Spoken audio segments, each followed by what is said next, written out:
cuentos y otro de poesía, así como varios trabajos de investigación literaria. Actualmente es docente en la Universidad de Carolina del Norte, donde realiza estudios de doctorado. Escucharemos a Laguna después de las intervenciones de Jorge Ignacio Covarrubias, secretario de la ANGLE y coordinador de este certamen, y de Gerardo Piña Rosales, su director. Este año tendremos además la gran suerte de terminar con una excelente nota musical en español.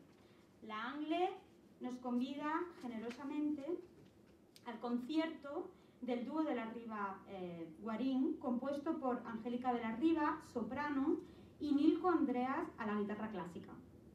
El dúo de música de cámara de la Riva Guarín ha ofrecido conciertos en prestigiosas salas de este país y en Francia, Suiza, Brasil y Colombia, entre otros. Esta noche nos deleitarán con canciones populares de Federico García Lorca y con piezas de compositores españoles del... Bajo el sol abrasador y los efluvios de los pantanos. Se sienta sobre un promontorio, extrae de su bolsa la tabla de arcilla reservada para anotar la compra de ovejas, toma el punzón y por primera vez en la historia no registra una transacción comercial, sino algo que le sale de lo más íntimo de su ser, algo desconocido que de algún modo extraño pugna por salir. Inim sa ga ga la, la palabra que hay en el corazón. 5000 años después, en medio del camino de su vida, un hombre decide justificar su presencia en el mundo con hechos y no palabras. Pero como es escritor y las palabras son su vida, supone que la creación de la palabra justa será su mayor justificación. E impulsado por el mismo motor que mueve el sol y las demás estrellas, se sienta a escribir sus finales felices. Felicitaciones, Francisco.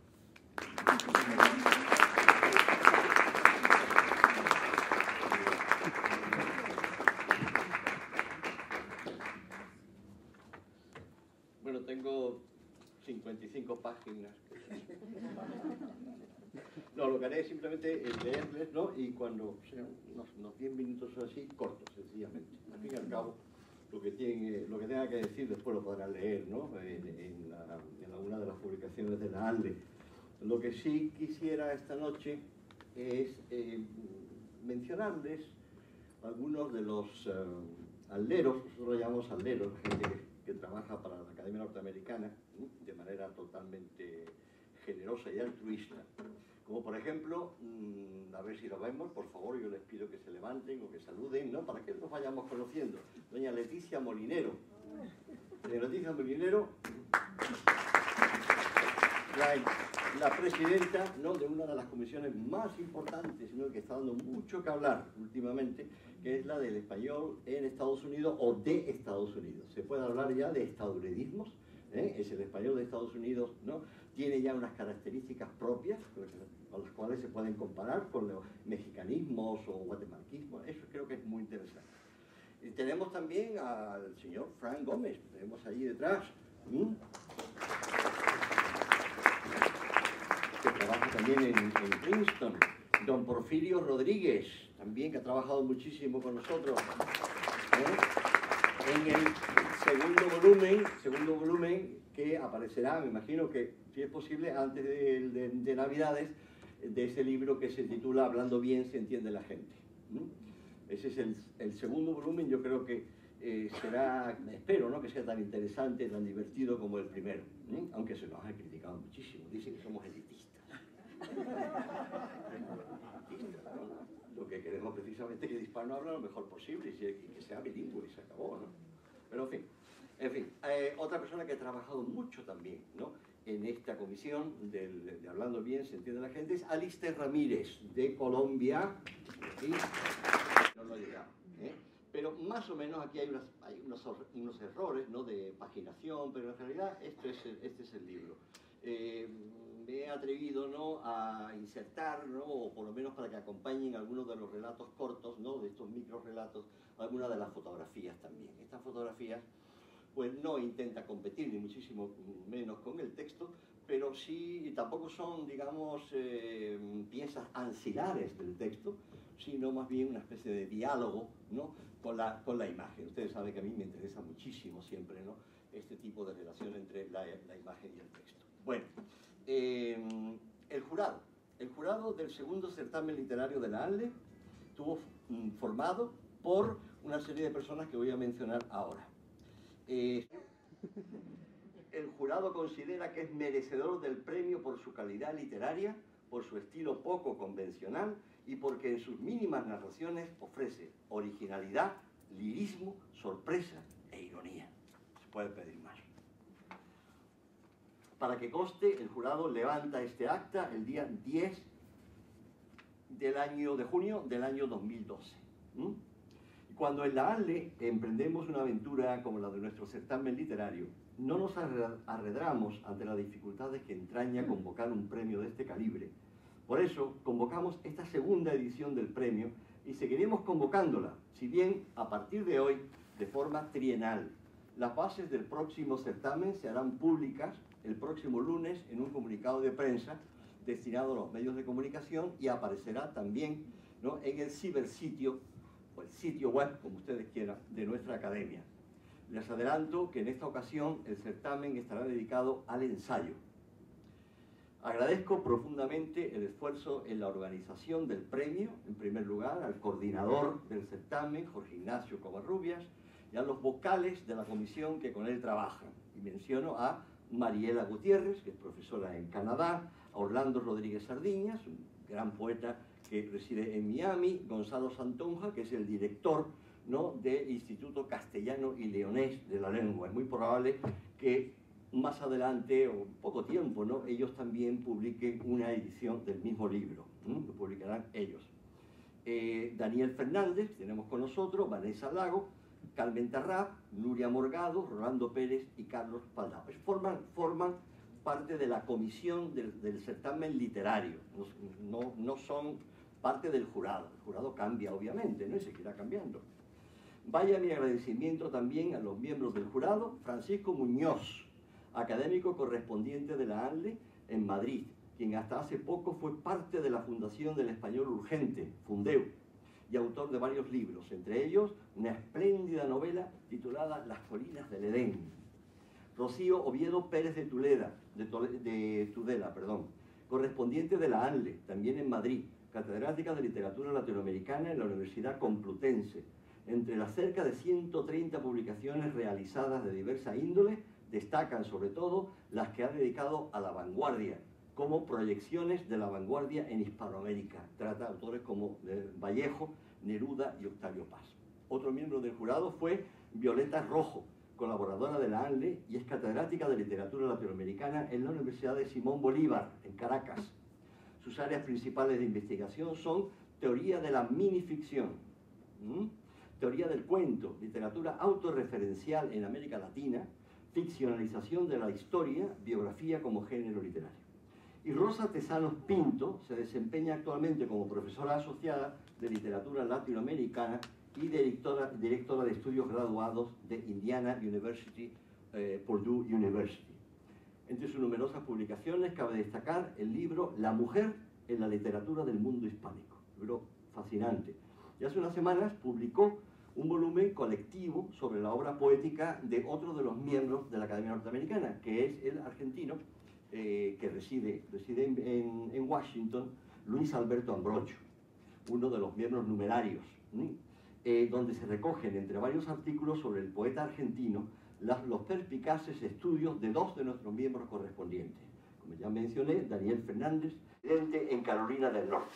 Laguna Correa es licenciado en Literatura y Filosofía por la Universidad de Carolina del Norte en Chapel Hill. Es autor de un libro de cuentos y otro de poesía. La obra ganadora, una gavilla de microcuentos, se titula, como ya hemos mencionado, claro, Finales Felices. Yo creo que, no sé si tenemos tiempo, pero bueno, leeré un poquito, simplemente. Y cuando ustedes me echen, pues me voy. Sin el cuento, porque es un tema que a mí me interesa muchísimo, ¿no? El tema no solamente del microrrelato, el cuento en general, ¿no? Y el microrrelato los he escrito, pero yo lo que pasa es que los acompaño siempre con fotografías, ¿no? Y creo que así de alguna manera se puede crear, si no un género nuevo, ¿no? No sé, una variante, si quiere. El cuento fue considerado desde finales del siglo XIX cenicienta de los géneros literarios. Del microcuento se ha dicho que es un género chico, parece una especie de ópera. Calificar el microcuento de género chico revela una mentalidad jerarquizante que a mi entender está de más cuando de literatura se trata. El microcuento es chico, sin duda, pero no por su poca importancia o relevancia, sino por su archi, super, hiper brevedad. Y lo mismo que algunos atletas destacan en el maratón, que son 26 millas y 300 y pico de yarda, o 42 kilómetros, también están los especialistas de los 100 metros lisos. Algunos escritores prefieren el ritmo narrativo de la novela, maratón de los géneros literarios, y otros se distinguen en el cuento y en el microcuento, este último prueba dificilísima de síntesis. Relativamente reciente, el microrrelato presenta también una problemática muy sui generis. ¿Es un subgénero del cuento? ¿Es homogéneo? ¿Es híbrido? ¿Tiene unidad genérica o es una mezcla de géneros? En las últimas noticias sobre el microrrelato español de Fernando Valls, llega a las siguientes conclusiones. Y él dice, un microrrelato no es un cuento, ni un aforismo, ni un poema en prosa, ni mucho menos un chiste o una frase ingeniosa, sino un texto narrativo brevísimo que cuenta una historia en la que debe imperar la concisión, la sugerencia y la precisión extrema del lenguaje, a menudo al servicio de una trama paradójica y sorprendente. Otro de los grandes estudiosos, quizás el más grande, por lo menos en Latinoamérica, de la ficción breve en general, es Lauro Zavala. Lauro Zavala, que piensa que los rasgos esenciales del microcuento son la brevedad, la diversidad, la complicidad, la fractilidad, la fugacidad y la virtualidad. Podría dar la impresión de que los microcuentos se forman con los desechos o materiales de aluvión de otros géneros. Nada más lejos de la verdad. Si el cuento se caracteriza por su brevedad, por la escasez de personajes, por la importancia e inmediatez de la situación, el microcuento posee estos mismos rasgos, pero quinta esenciados. El microcuento muestra además otro rasgo fundamental, el de la instantaneidad. En el prólogo de este libro que comentamos, el prólogo se titula Prólogo a quemarropa, nos dice el narrador que si en finales felices la poesía llega a aparecer, habrá sido un ilusorio accidente. Y en efecto aparece, porque el microcuento, por su brevedad y por su intensidad, tiene mucho en común con la poesía, porque es como la ráfaga impulsora de un tema, de una gente y de un ambiente. Al escritor le sobreviene la idea de un cuento como el fogonazo de un flash. Siempre he pensado que si bien la novela se puede comparar al film, a la película, por el carácter secuencial de este, es decir, por su inherente diacronía, por la multiplicidad de planos, el cuento, y todavía más el microcuento, se parece más a la fotografía. En la fotografía, como en estos textos hiperbreves, la precisa delimitación del marco es primordial, así como la imperante necesidad de sintetizar esa parcela de la realidad hacia la cual se dirige el objetivo. En la fotografía, como en el cuento y en el microcuento, se trata de captar ese momento decisivo, por recordar un poco al gran fotógrafo Cartier-Bresson, ese momento fugaz, irrepetible, mágico. La fotografía, como en el cuento y en el microcuento, son más los fracasos que los logros, porque solo en contadas ocasiones el fotógrafo, el escritor, consiguen aprender iluminándola e iluminándonos esa fugitiva imagen, parte y todo de lo que llamamos realidad. El cuento, como la fotografía, es un documento relacionado con un lugar y un punto en el tiempo concretos, vistos a la luz de ese momento particular. Las lentes con las que el escritor se acerca al cuento se asemejan a las diferentes distancias focales de las que dispone el fotógrafo. Y ya que hablamos de fotografía, les anuncio que en Finales Felices lleva un número de mis propias fotografías, imágenes que no ilustran los textos, además no lo necesitan, sino que dialogan con ellos. Son como imperativos ekfrásticos, pero al revés. Fijémonos en el primer lugar en los títulos, importantísimos siempre, ¿verdad? El título sirve no solo para interesar al lector, sino también para darle forma a la anécdota, crear el ambiente, como en La madrugada, su cuento maravilloso de Rulfo, sugerir el desenlace, como en El muerto, de Borges, o introducir la imagen clave de la narración, como el prodigioso Milígramo de Arreola, autor que yo admiro muchísimo, mexicano. El título de un relato o microrrelato puede ser clave para su posible comprensión o interpretación, ya que a veces encierra un sentido críptico, hermenéutico, acorde con su contenido. Basta recordar Las barbas del diablo o El axolot de Julio Cortázar, títulos sugerentes, anfibológico uno y aparentemente descriptivo el otro. El título puede resumir en una palabra el sentido final del relato. Pensemos en La metamorfosis de Kafka. ¿Qué es la metamorfosis? Pues la transformación. Muchos de los títulos de los microcuentos de Francisco Laguna Correa pueden considerarse casi microcuentos per se. Por ejemplo, les menciono algunos de ellos. Acompañantes ejecutivas de lujo. Todo un cuento. Lúdica epifanía. Otro. La dueña de la casa conocía al hombre sin vida. Las primeras líneas del microcuento son de importancia capital. Cada palabra ha de ser cuidadosamente sopesada. Y aquí impera el acerto de Flaubert, ¿no? Le mot juste, la palabra exacta, precisa. Fíjense en algunas de las primeras líneas de los microcuentos de Laguna Correa.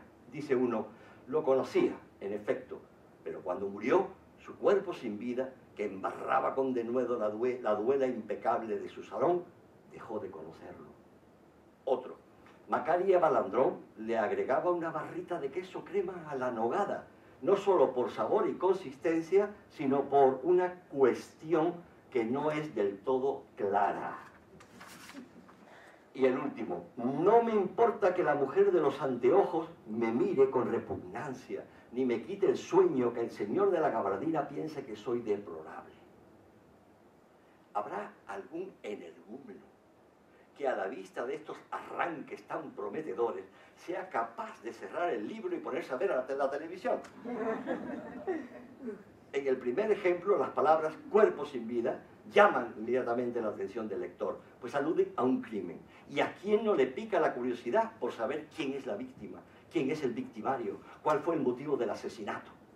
En el segundo ejemplo, la frase por una cuestión que no es del todo clara, es la que nos intriga. Y en el tercero, los términos repugnancia y deplorable, que el narrador se aplica a sí mismo, ya nos dicen mucho de su marginalidad frente a la bien pensante, bien oliente sociedad. Decía Ricardo Piglia que un cuento siempre cuenta dos historias. La historia reconocible, los hechos, y la historia secreta, clave de la forma del cuento y sus variantes. Lo insólito de los microcuentos de Laguna Correa es que a veces esas historias se confunden en una misma, porque los hechos son la historia secreta de la narración. El desenlace en el cuento tradicional y en el microcuento suele ser sorpresivo o violento. Desde la primera línea, todo el texto va dirigido a esa culminación, a ese momento climático que de momento semejante al budismo zen podríamos llamar iluminación, podríamos llamar satori. Como en el cante hondo se espera, aunque no siempre se produce, ese momento decisivo en el que gracias a la empatía creada entre el cantaor y los aficionados, gracias a la emoción del momento, se alcanza el tarab, el contacto con la otra realidad. Tras una experiencia así, es imposible seguir siendo el mismo. ¿Quién no ha sentido después de haber leído Las babas del diablo de Cortázar o Las ruinas circulares de Borges, que la realidad del texto es la verdadera realidad? Si el cuento, por razón misma de su limitada andadura y por la obligada intención del autor de infundir a su obra unidad de impresión, el número de personajes, obviamente, tiene que ser muy reducido, ¿no? En el caso de los microcuentos de Laguna Correa, es frecuente que solo haya un personaje, digamos, visible, porque el otro, el que cuenta la historia, puede ser también protagonista de la misma. Ayer, creo que acaba de llegar Luis Alberto Ambrogio, lo tenemos aquí con nosotros, ayer.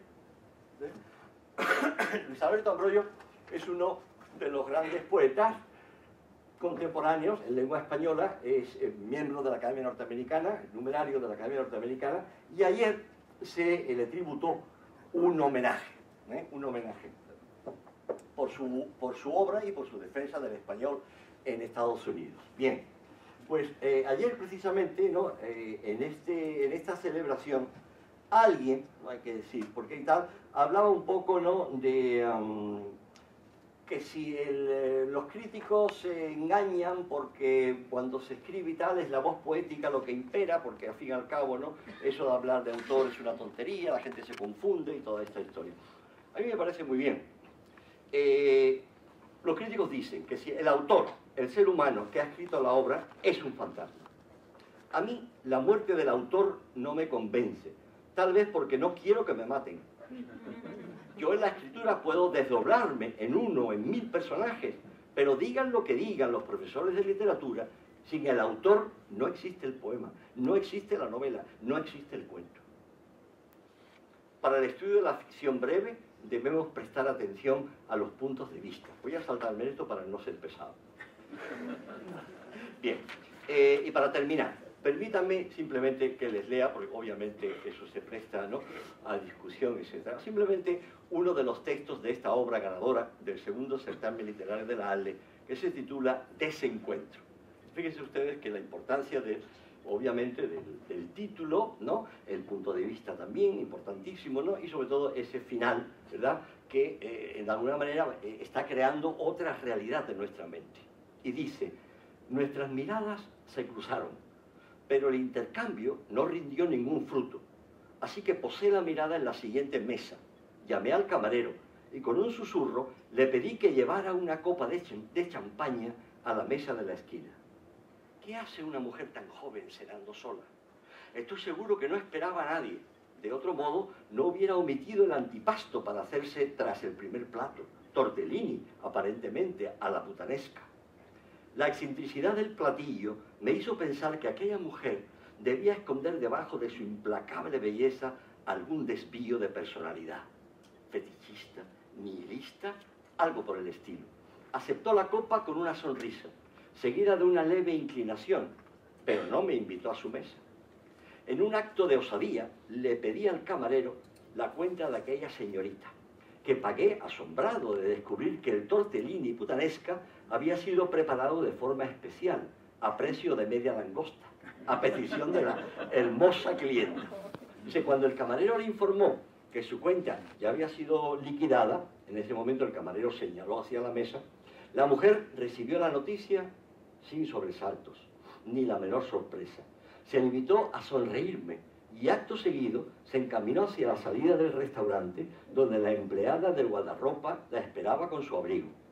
Ante mi desconcierto, el camarero se acercó y con un gesto socarrón me dijo que aquella mujer frecuentaba mucho el restaurante. Después agregó que nunca la había visto pagar su propia cuenta. Esto último lo dijo con un tono más que burlón. Por supuesto, dice el narrador, por supuesto, no dejé ninguna propina. Ahora, con ustedes, Francisco Laguna Correa, lo tenemos con nosotros. Muchas gracias.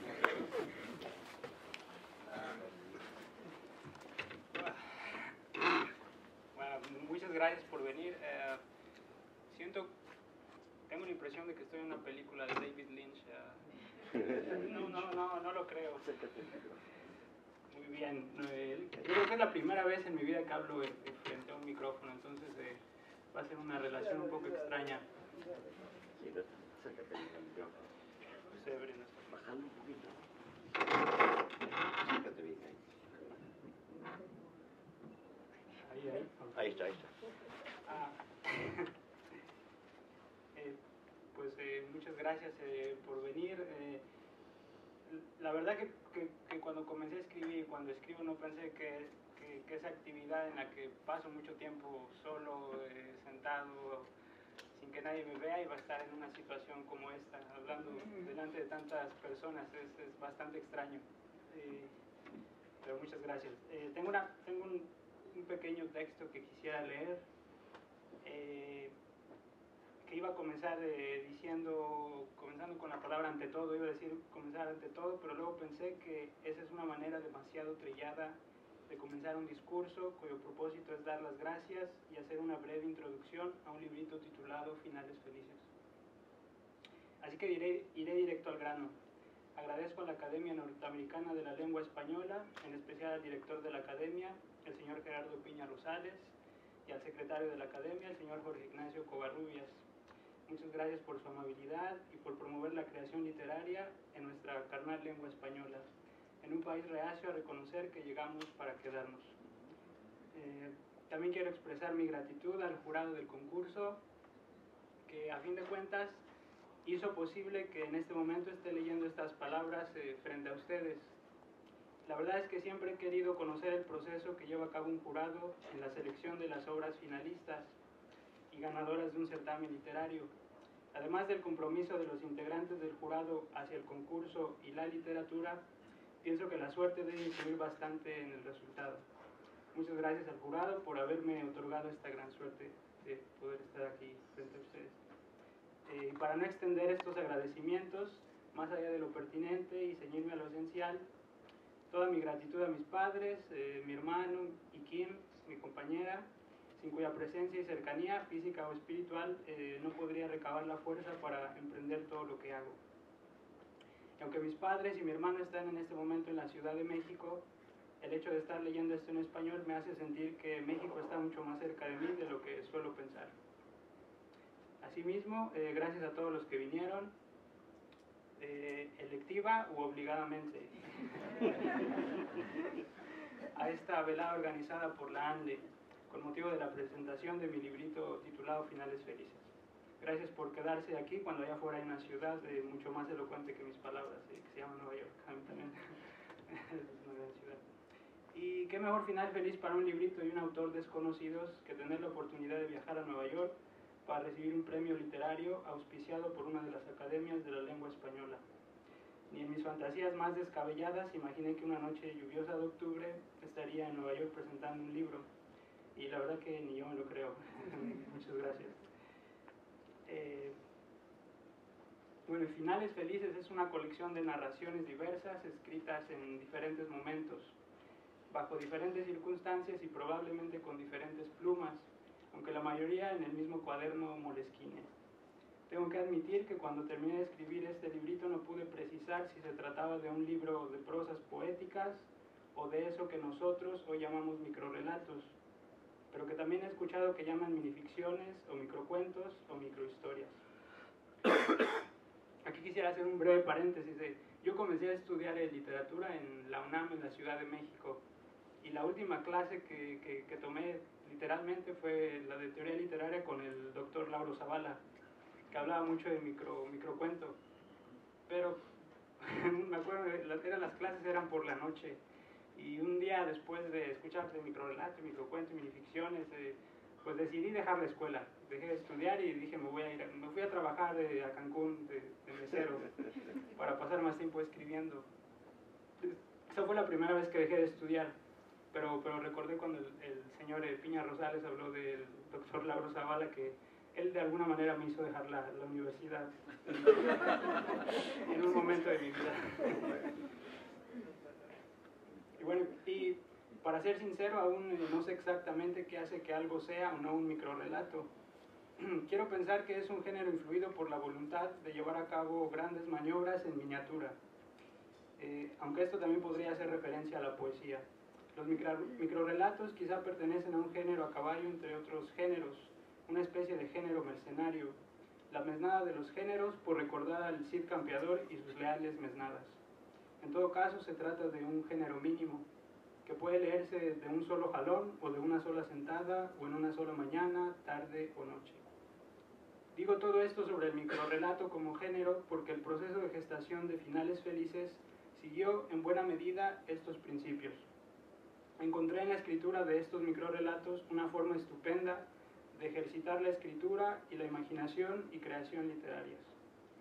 Como me es remotamente imposible comenzar y terminar la misma noche un cuento o una novela, pues escribo microrrelatos en el intermedio y así puedo sentir que he terminado algo. que he llegado a un fin que, aunque provisional, es un indicio de que he escrito. Recordando un poco a Salvador Elizondo, escribo. Finales Felices también es un cuaderno de viajes, de retazos recolectados en medio de la cotidianidad. Es un cuaderno de viajes efectivos e imaginarios, y en este punto tendría que confesar que muchos de los microrelatos que aparecen aquí los escribí el año pasado durante mis aburridas clases de lingüística. Eso es verdad, es verdad. Era totalmente más sugerente desplazarme, por ejemplo, a la idea de hallar en la inmovilidad de una piedra el rugido de un león flaco, que enfocarme en el inconmovible principio de la yod o de las supraoracionales. Así estos microrelatos también son testigos de que no he sido un buen estudiante de lingüística. Y para terminar, y porque la brevedad siempre se agradece, estos finales felices no podrían tener mejor final feliz que su publicación, que no es más que la posibilidad de que alguien más que yo y el jurado los lea e intente encontrar un motivo o una provocación en la escritura en lengua española. Ahora sí, para terminar, bueno, tengo que decir, los mexicanos podemos ser muy mentirosos, así que si digo que ya voy a terminar, lo más seguro es que vaya a continuar hablando hasta que me callen o me quiten el micrófono. Así que bueno, ahora sí, para terminar, un amigo me dijo, ayer hablé con él, me dice, tienes que decir Viva México cuando estés hablando allá en el edificio del Ande, y digo, pero no, ¿cómo voy a decir Viva México? Es un poco extraño. Y entonces escribí un microrelato que se llama Mentiras de Papá, y el texto es Viva México. Gracias.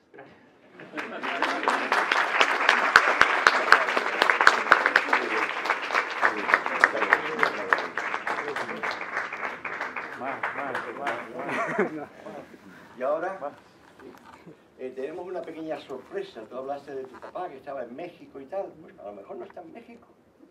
A lo mejor está cerquita de aquí porque quiere estar contigo.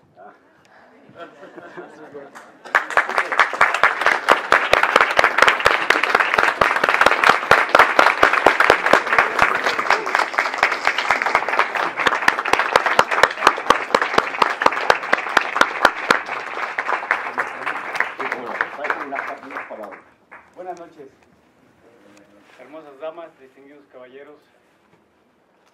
No puedo menos que agradecer el reconocimiento que hacen de mi hijo en esta noche. Y si el orgullo se pudiera ver, ustedes lo verían en mí. Hijo,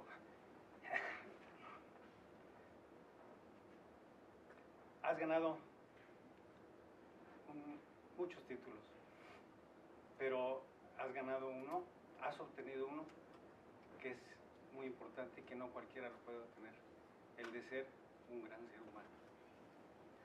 Te queremos mucho, tu mamá, tu hermano también están aquí con nosotros.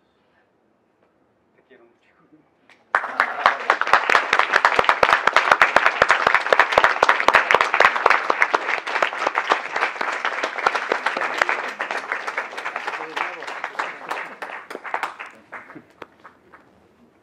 ¿Alguien necesita Kleenex? Bueno, y ahora ya, para terminar, después de esta maravillosa sorpresa, tenemos con nosotros al dúo de Angélica de Riva, ¿no? Y Nilko Andreas Guarín, ¿no? Soprano y guitarra clásica. Creo que ellos van a ser realmente el broche de oro, ¿no? de esta velada. Van a interpretar, yo ya los conozco, les pedí además que tocaran, ¿no? Esta música maravillosa que son las canciones de Lorca. No son de Lorca, ¿verdad? Ustedes saben que el gran compositor español Manuel de Falla, gaditano, fue el que realmente le pidió a Lorca que fuera por los pueblos de España, ¿no? Y fuera recogiendo todo este folclore, esta música popular, que si no, pues quizás se hubiera perdido. Famoso Anda Jaleo.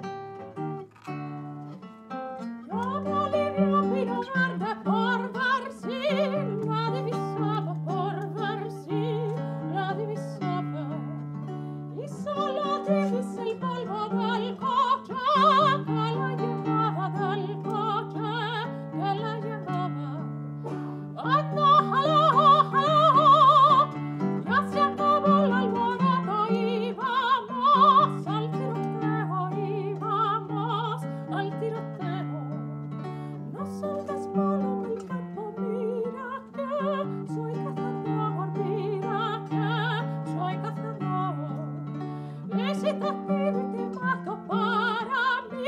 suenan